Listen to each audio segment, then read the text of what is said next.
नमस्ते। शिक्षा और संस्कृति का ऊपर एक जाति का पहचान बनता है। ये बात सभी को मालूम है, इसलिए हर एक जाति को इस विषय पर ज़्यादा ध्यान देना चाहिए। आज से करीबन 130-40 साल पहले विष्णुप्रिया मणिपुरी समाज का एक युवक ने इसका ऊपर ध्यान केंद्रित किया और पूरा समाज को इसी दिशा पर चलने के लिए प्रेरित किया है। पहले जमाने में दूसरा समाज की तरह विष्णुप्रिया मणिपुरी समाज में भी ज़्यादा पढ़ने वाला को म्लेच्छ हिसाब से म्लेच्छा यानी साहेब का हिसाब से ज्ञान करता था। सुना है ऐसा आदमी के साथ लड़की शादी देने तक खराब माना जाता था। ऐसा एक युवक का कहानी आज का वीडियो में प्रस्तुत करने को जा रहे हैं। तो दोस्तों शुरू करते हैं आज का वीडियो। मैं सुनील कुमार सिन्हा आप लोगों सभी को स्वागत करता हूँ। आज का ये पात्र एक तरफ से पूरा विदेशी साहेब, दूसरी तरफ एक कुशल बुद्धिजीवी शिक्षाविद और तीसरी तरफ एक साधु महात्मा जिसको पूरा समाज ने तनुबाबू नाम से पहचानते हैं।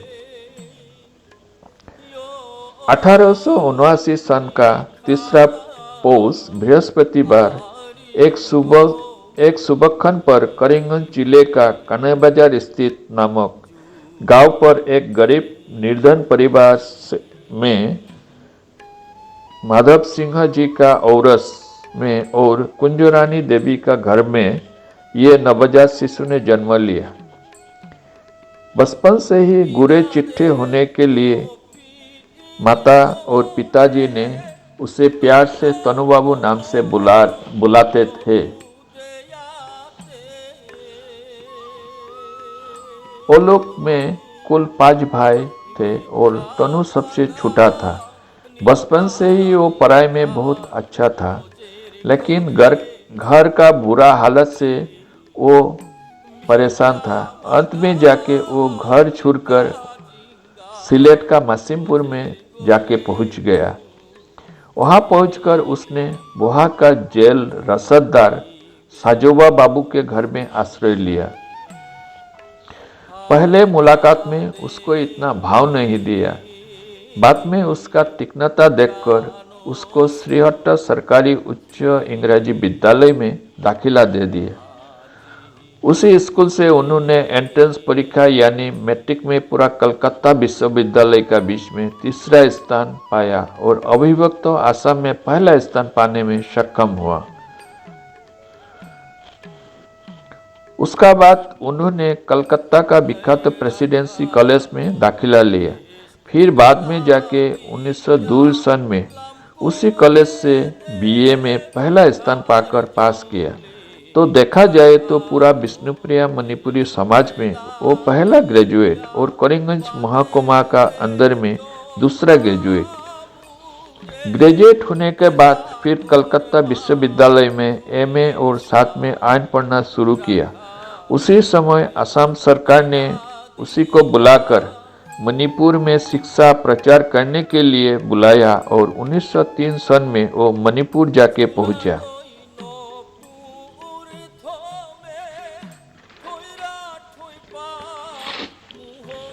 उसी समय मणिपुरी जाति में कोई विभेद नहीं था। उन्होंने मणिपुर का आदमी को शिक्षित करने के लिए मणिपुरी, बांग्ला और अंग्रेजी में बहुत पुस्तक का प्रणयन किया। साथ में कछार तथा सिलेट से बहुत युवकों को बुलाकर वो लोगों को प्रशिक्षण देने के बाद काम में बहाल किया। वो सब काम देखकर मणिपुर का लोग ने उन्हीं को देवता की ज्ञान से देखा और दूसरी तरफ कुछ ने उसके बारे में वहां राजा के पास गलत संदेश भेजकर राजा का अपात्र बना दिया। इसलिए उसने मणिपुर छोड़कर असम आके सब डिप्टी कलेक्टर पद में नियुक्त हुआ। तब उन्हीं को और भी बड़ा पद मिल सकता था और संभाल भी सकता था, लेकिन असम का चीफ कमिश्नर विदेशी साहब ने ऐसा कहकर उसका प्रमोशन रुकवा दिया कि तनु सिंह कुंटन साहब का हत्याकारी मणिपुरी लोगों का स्वजाति है, इसलिए उन्हीं को इससे बड़ा पदवी नहीं मिलेगा। यह सब बात सुनकर उन्होंने बड़े नौकरी का उम्मीद छोड़कर आबकारी विभाग में अधीक्षक का पद में रहकर कार्यनिर्वाह किया था। उन्होंने रहते हुए बहुत गरीब छात्रों को जितना हो सके मदद किया, वो बेमिसाल था। नौकरी से अवसर पाकर उन्होंने तीर्थ पर्यटन में जाके नवद्वीप धाम का विख्यात श्री श्री गोविंद जी मंदिर में श्रील भुवनेश्वर साधु ठाकुर से मुलाकात हुई। पहला दर्शन में एक दूसरे का प्रति आकर्षित हुआ और साधु ठाकुर का तिरोधान होने के बाद वो श्री गोविंद जी का मंदिर का द्वितीय सेवायत पद पर नियुक्त होकर जीवन का अंतिम समय तक श्रीमन प्रभु का सेवा किया। तनु बाबू ने श्री भुवनेश्वर साधु ठाकुर से दीक्षा लिया। जो व्यक्ति जीवन भर साहेबी कायदा में रहता था, वो आज सब छोड़कर निवस्त्र होकर गले में तुलसी माला, नगुन और मुखमंडल में तिलक लगाकर परम वैष्णव की रूप धारण किया।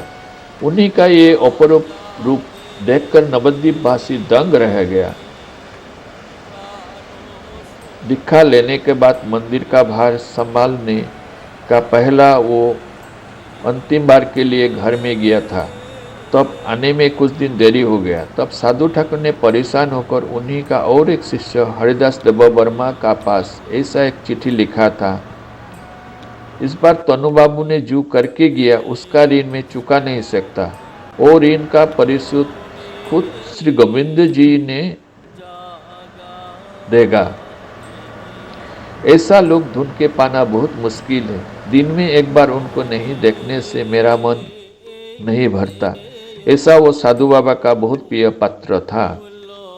गौरतलब बात है कि वो सरकारी नौकरी होकर भी समाज का काम में लगा रहता है। 1937 सन से 1939 सन तक वो निखिल विष्णुप्रिया मणिपुरी महासभा का सभापति पद अलंकृत किया था। इसी पद पर वो दूसरा व्यक्ति था। शिक्षा के साथ साथ वो नाच गान में रुचि रखने वाला का प्रति भी बहुत ध्यान दिया था। 1917 सन में पहली बार विश्व कवि रविंद्रनाथ ठाकुर मासिमपुर यात्रा के साथ साथ मणिपुरी नृत्य दर्शन करने का समय तनु बाबू ने ही बढ़ चढ़कर हिस्सा लिया था। उसके बाद 1931 सन में उन्होंने फिर सिलेट शहर का मासिमपुर स्थित सुरमा नदी का किनारे राजबाड़ी में एक राखाल रास का आयोजन किया था। उसमें वो राखाल रास का राजदारी था गुरु सेनारिक राजकुमार। उसी राखाल रास में भी उन्होंने रविंद्रनाथ ठाकुर को निमंत्रण किया था और रविंद्रनाथ ठाकुर आके पहुंचा था। तभी रविंद्रनाथ ठाकुर का साथ गुरु सेनारिक राजकुमार का जान पहचान होने का बाद रविंद्रनाथ ठाकुर ने गुरु सेनारिक राजकुमार को शांति निकेतन में आमंत्रित किया था। वो एक दूसरा कहानी है। श्रील भुवनेश्वर साधु ठाकुर का तिरोधान के बाद श्री तनु बाबू गोविंद जी मंदिर का दूसरा सेवायत बनकर कार्यभार संभाल लिया। उस समय उन्होंने गोविंद जी का नियमित सेवा पूजा बिना दूसरा कोई उन्नतिमूलक काम कर नहीं पाया। 1349 सन का दूसरा आगमन शुक्ला एकादशी तिथि में श्री राधा गोविंद जी का मंगल आरती खत्म होते होते श्री तनु बाबू मात्र 64 साल का उम्र में नित्य धाम में यात्रा किया। अंत में उन्हीं का परिवार का बारे में मैं थोड़ी कुछ बताने की कोशिश करता हूँ। उन्हीं का धर्मपत्नी का नाम है सेनाचोबी देवी। वो उस जमाने में सिलेट शहर का नामी व्यवसायी और कॉन्ट्रैक्टर गंध सिंह जी का एक लौती संतान थी। फिर औलुक का 4 संतान और पद्मा नाम से एक लड़की थी। चारों संतान जैसा समरजीत सिंह जास था। दूसरा संतान समानंद्र सिंह यानी ननी बाबू मॉडल हायर सेकेंडरी स्कूल का अध्यक्ष था। तीसरा समरेश सिंह यानी पापी जी, वो भी हायर सेकेंडरी स्कूल में शिक्षकता करता था। अंतिम लड़का परमेश सिंह भी शिक्षकता के साथ एक सुगायक भी था। वो नवद्वीप धाम में रहता था। ये है आज का वीडियो। सुनकर कैसा लगा जरूर बताना और दूसरा वीडियो देखने के लिए जरूर सब्सक्राइब करना। पूरा वीडियो देखने के लिए बहुत बहुत धन्यवाद। सभी को मेरा प्रणाम।